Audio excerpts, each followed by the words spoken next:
عقائد کے باب میں آتے ہیں، عقائد کے باب میں سب سے پہلی چیز کیا ہے؟ توحید باری تعالیٰ۔ یہ عقائد کے باب میں سب سے پہلے توحید باری تعالیٰ، اللہ تعالیٰ کی توحید۔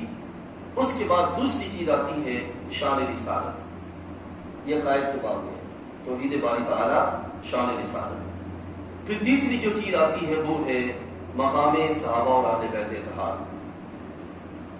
روز آخرت، اور پھر اولیاء کاملین۔ ٹھیک ہے، یہ 5-6 بنیادی عقیدے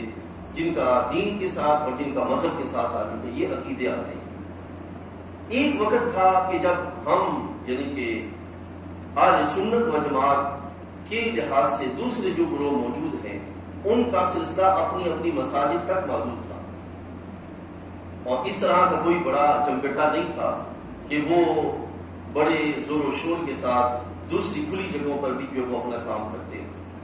لیکن وقت کے گزرنے کے ساتھ ساتھ جو میڈیا ہمارے سامنے آیا،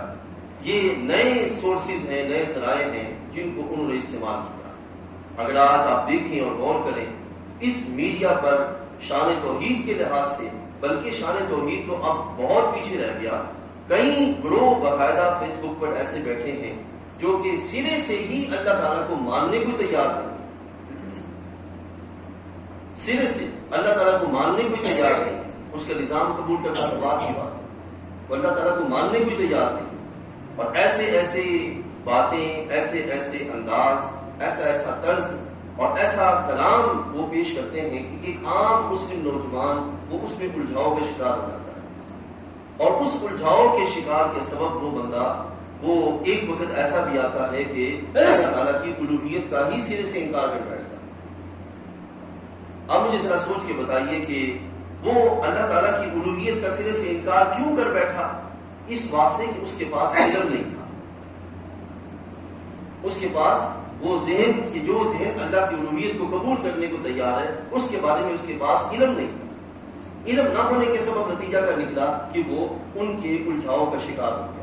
ان کی سازش کا شکار ہو گیا۔ تو توحید باری تعالیٰ ایک معاملہ تھا ہی، لیکن اس سے پہلے یہ جو معاملہ آن کھڑا ہوا تو اس نے جو باقی ساری جڑیں اکھاڑ کے تھے۔ بات سمجھائی عزیز نوجوانوں؟ سب سے پہلی چیز کیا ہے کہ اس وقت ان ایسے لوگوں کو کیا کہتے ہیں؟ ملحدین، اور ایسے لوگوں کو کہتے ہیں ایتھیزم، یعنی کہ جو اخلاقیات پر تو چلنے والے لوگ ہیں ظاہری نام نہاد، لیکن جو عقائد کے مذہب کے باب میں وہ ایک ہی لفظ پکڑے ہوئے ہیں، نہ ہم نہیں مانتے، ہم نہیں مانتے، ہم نہیں مانتے، ہمارا ذہن اس بات کو قبول ہی نہیں کرتا۔ سمجھا گیا؟ تو سب سے پہلی چیز جو سیکھنے والی وہ یہ ہے کہ اللہ تعالیٰ کے ہونے کے بارے میں دلائل، اس کی توحید کیا ہے، ہم اللہ تعالیٰ کو مانتے ہیں تو اس کے دلائل کیا ہے۔ کبھی ایک وقت تھا کہ ایک بندہ مومن مسلمان اللہ کو مانتا ہے، میں مانتا ہوں، لیکن اب جو ضرورت ہے وہ یہ ہے کہ اس کے ساتھ ساتھ آگے بڑھ کر اس کے دلائل سیکھے جائیں،